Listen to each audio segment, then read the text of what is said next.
Hi, my Hi, name is Lisa. hello, how are you? Now, are you in high school here or how does this work?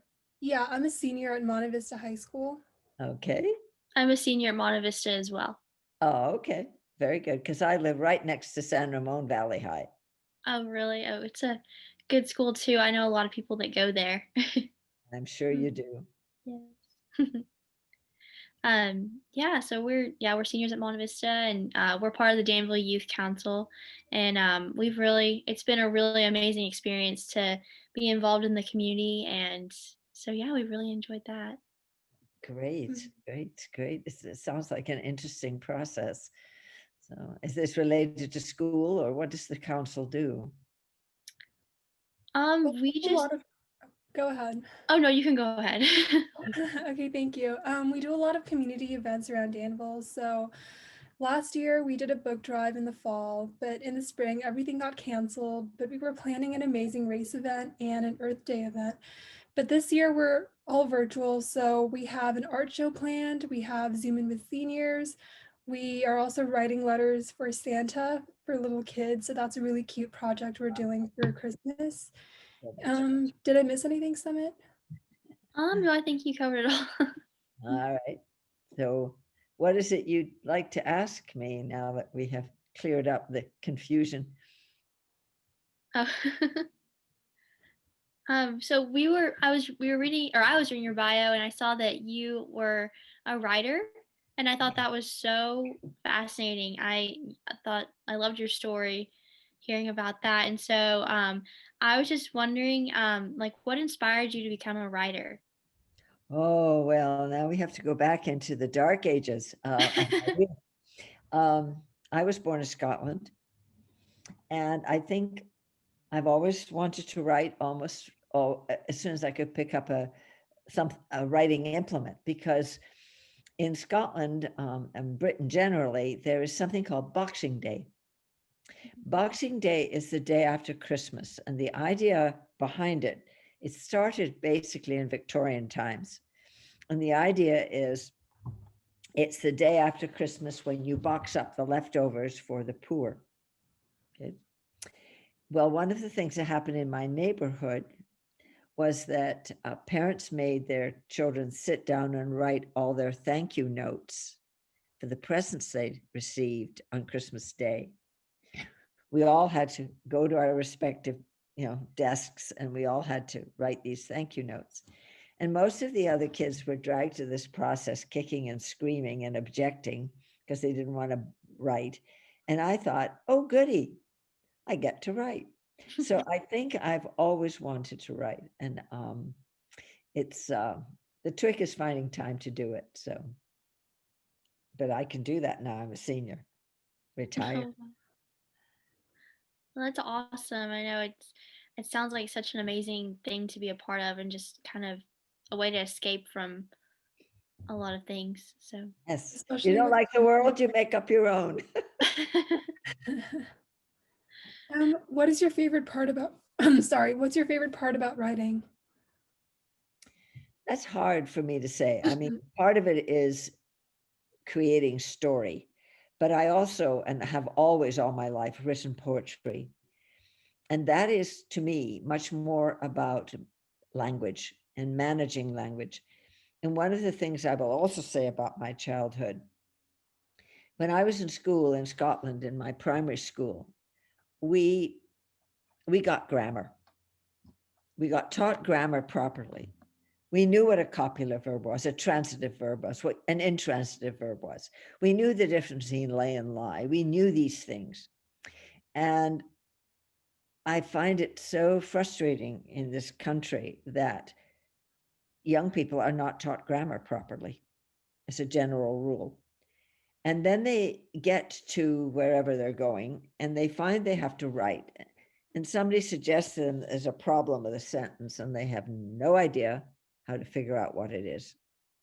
They have no instinct for what part of speech they're dealing with, what phrase or clause they're dealing with. So I've always been deeply grateful for that part of my childhood education.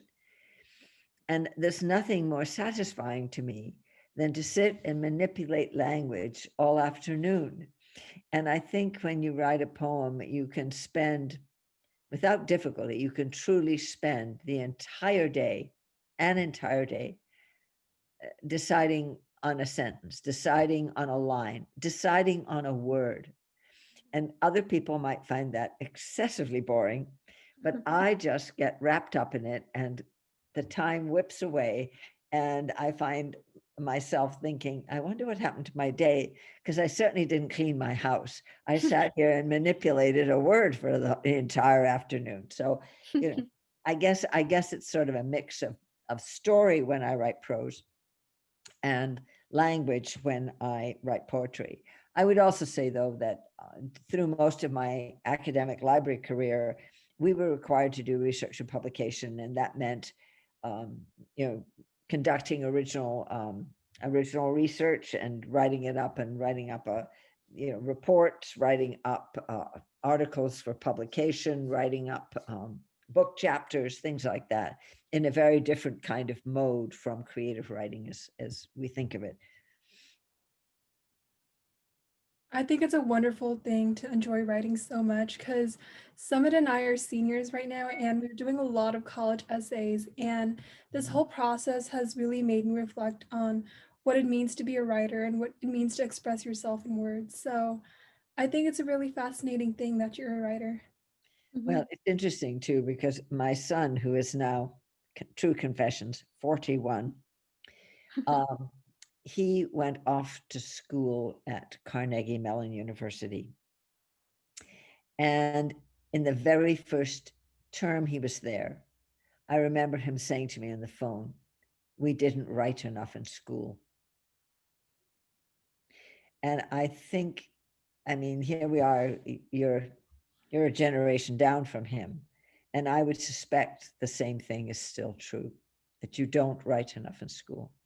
It's so interesting to me that nobody expects somebody to be brilliant at playing an instrument, playing the piano, playing any kind of musical instrument without practicing every day.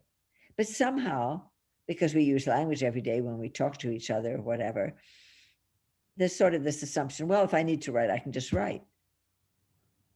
Not so, I think. I think you do need to write every day. What are your college plans?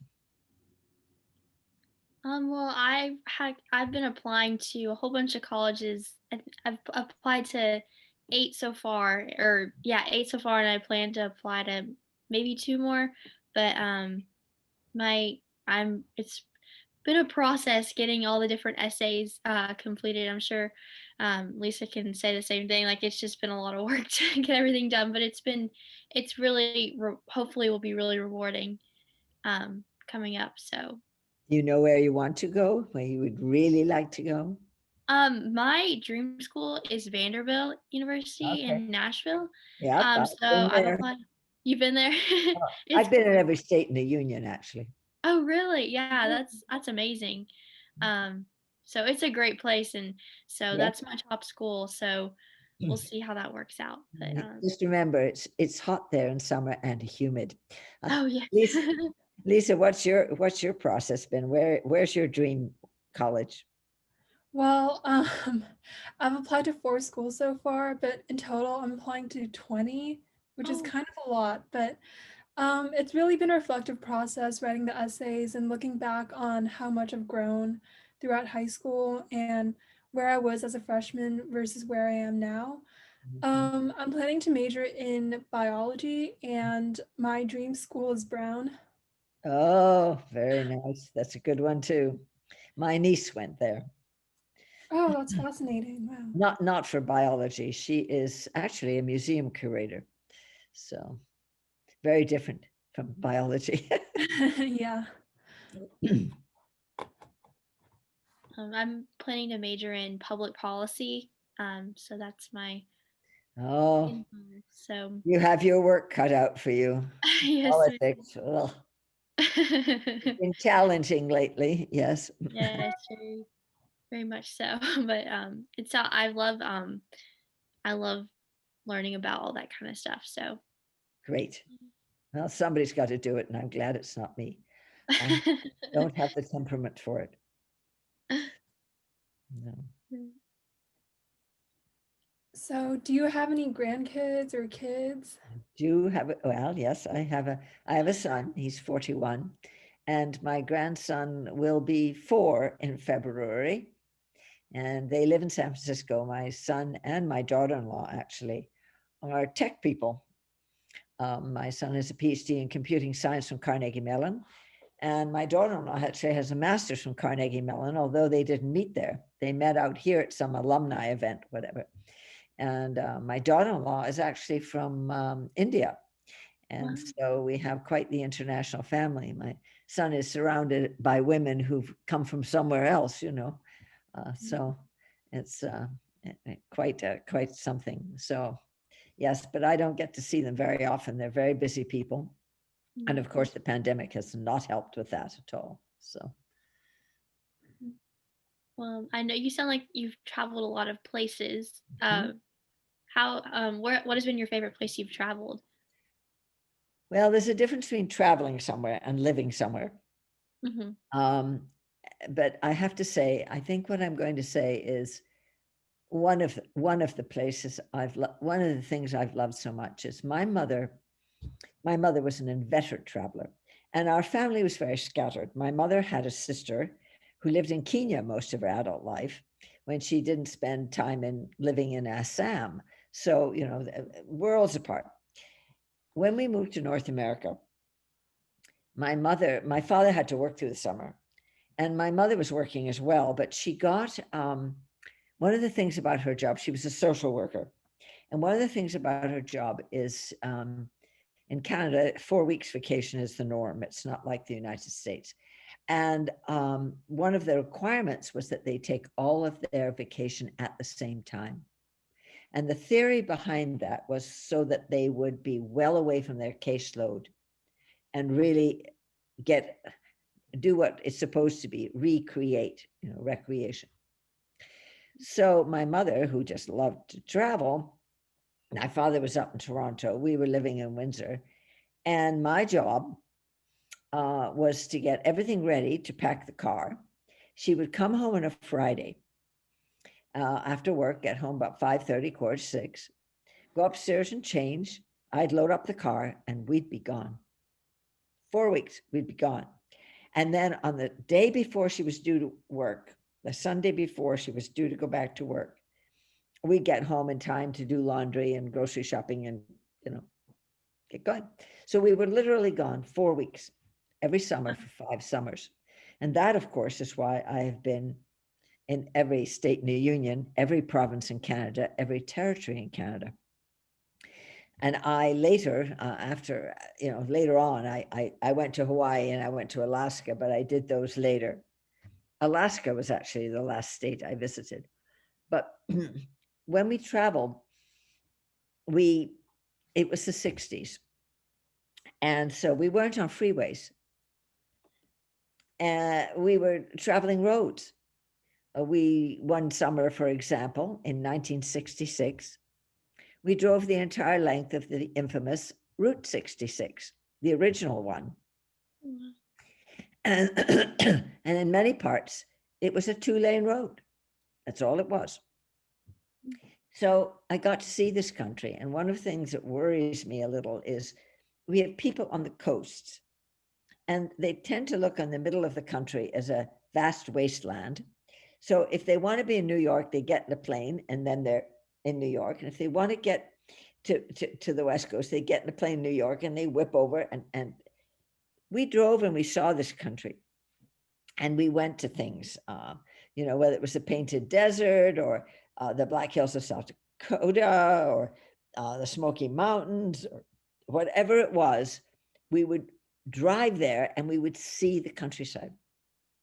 And I think that this is something that we're losing. And I think, particularly for someone who wants to go into politics, that would be wonderful for you to see this country. Mm-hmm. And to understand how big it is, how diverse it is, in geography, in people, in beliefs, in all kinds of things.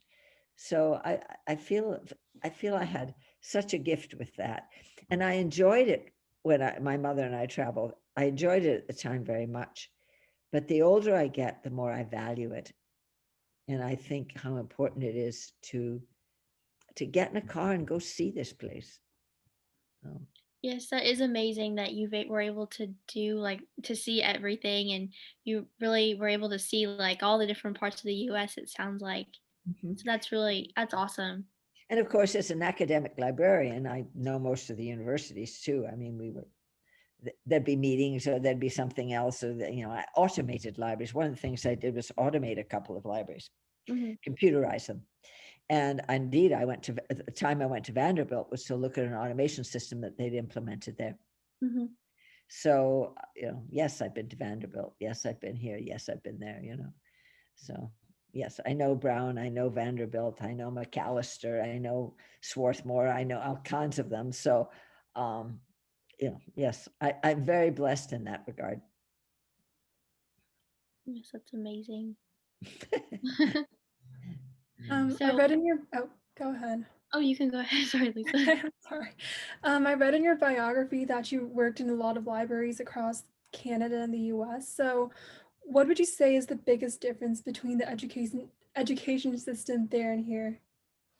Well, if you're comparing Canada and the US, first of all, I haven't looked at the Canadian educational system for quite a number of years now. So my view of it is a little antiquated.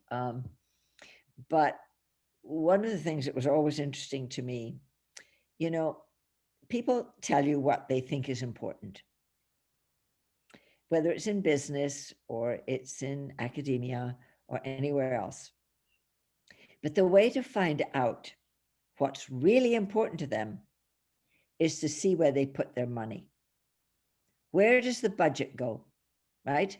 So they tell you, oh, student education is critically important, and then they put their money into upgrading the football arena. Well, now we know where the priority is, right?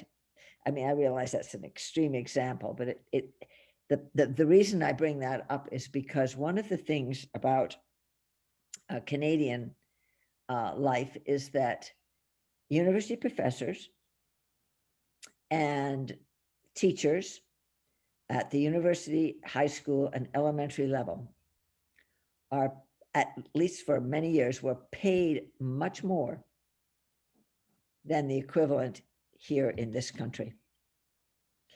Other professions, anything else, you made less money in Canada. But if you were in education, you were teaching, you were at any level, uh, you earned more money in Canada. And that's because they wanted people to want to go into teaching. They didn't want people going to teaching because I got my summers off to be with my kids, or which is perfectly valid. I mean, don't mistake me, it's valid. But the point is they wanted to attract people who wanted to teach.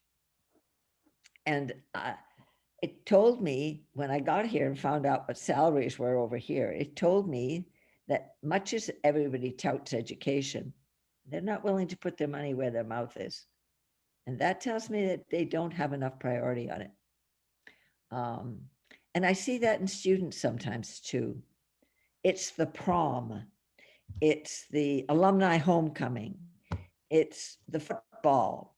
And it's not that I object to those things, but I don't think they're in the right proportion, because the important thing, as I'm sure you've discovered as seniors applying to all these hotshot universities, it's the education, it's the content that you study in school that ultimately is going to be more important to you than the fun stuff, which doesn't suggest you shouldn't have fun, but it does suggest that there needs to be more focus on academics.